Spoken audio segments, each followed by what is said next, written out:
Hello everyone, আসসালামু আলাইকুম। চলে আসলাম আরও একটা হেলদি ব্রেকফাস্ট রেসিপি নিয়ে। আজ আপনাদের তৈরি করে দেখাবো মাত্র 2টা ডিম আর 1 কাপ আটা দিয়ে পরিবারের সবার জন্য সকালের নাস্তার একটি আইটেম। হাতে মাত্র 10 মিনিট সময় থাকলে এই রেসিপিটি তৈরি করে নিতে পারবেন। কোনো ধরনের ঝামেলা ছাড়াই তৈরি করা যায় নাস্তাটি। আমার কাছে তো মনে হয় এর থেকে সহজ কোনো রেসিপি হয় না। তাহলে আর কথা না বাড়িয়ে চলুন রেসিপিটি দেখে নেই। প্রথমে আমি আটার একটা ব্যাটার তৈরি করে নিব। তার জন্য একটা বাটিতে 1 কাপ আটা নিয়ে নিচ্ছি। আমার এখানে লাল আটা আর সাদা আটা একসাথে মিক্স করা আছে। আটার সাথে স্বাদ মতো লবণ দিয়ে মিক্স করে নিলাম। এবার অল্প অল্প করে পানি দিয়ে বেশ ঘন একটা ব্যাটার তৈরি করে নিব। ব্যাটারের কনসিস্টেন্সিটা দেখুন, খুব বেশি ঘনও হবে না আবার বেশি পাতলাও হবে না, মোটামুটি ঘন করেই ব্যাটারটা রেডি করে নিয়েছি। অন্য একটা বাটিতে আমি 2টা ডিম ভেঙে নিয়েছি। ডিমের সাথে স্বাদ মতো লবণ দিয়ে দিলাম।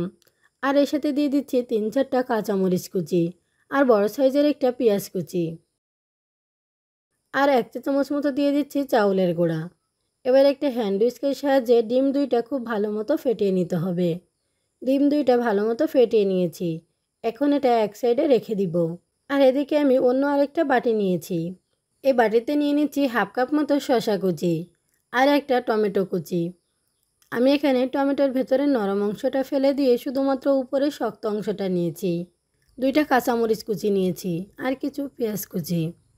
আর এর সাথে নিয়ে নিচ্ছি 3 টেবিল চামচ মতো টমেটো সস। এবার একটা চামচের সাহায্যে সব কিছু খুব ভালো করে মিক্স করে নিতে হবে। আর এদিকে আমি চুলাতে একটা ফ্রাই প্যান বসিয়ে দিয়েছি।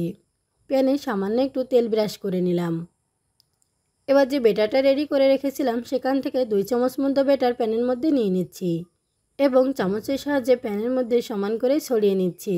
আমরা যেমন রুটি তৈরি করি তেমন রুটির মতো গোল করে নিয়েছি। যখন রুটিটার কালার এমন চেঞ্জ হয়ে আসবে তখন রুটিটা উল্টে দিতে হবে এবং রুটির উপরে ডিমের যে মিশ্রণটা রেডি করে রেখেছিলাম সেটা দিয়ে দিলাম। একটা চামচের সাহায্যে রুটির সাইডে অল্প একটু তেল দিয়ে দিচ্ছি। এবার রুটিটা উল্টে পাল্টে সুন্দর মতো ভেজে নিতে হবে। রুটির যে পাশে ডিমের মিশ্রণটা দিয়েছিলাম সে পাশ নিচের দিকে রেখে রুটির মাঝ বরাবর শসা আর টমেটোর যে সালাদটা রেডি করে রেখেছিলাম সেটা দিয়ে দিলাম। এবার রুটির 2 সাইড এভাবে উঠিয়ে রোলের মতো করে নিতে হবে।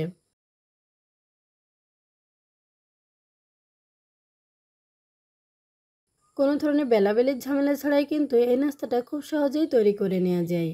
একইভাবে আমি সবগুলো রোল তৈরি করে নেব। হাতে মাত্র 10 মিনিট সময় থাকলেই কিন্তু এটা তৈরি করা যাবে। খুব সহজে এবং খুবই কম সময়ে পরিবারের সবার জন্য হেলদি এই নাস্তাটি বানিয়ে দেখতে পারেন। ইনশাল্লাহ সবাই এটা খুবই পছন্দ করবে এবং খেয়ে আপনার প্রশংসা করতে বাধ্য হবে। আশা করছি আমাদের আজকের ভিডিওটি আপনাদের কাছে অনেক ভালো লেগেছে। ভালো লাগলে আমাদের চ্যানেলটি সাবস্ক্রাইব করে আমাদের পাশেই থাকবেন।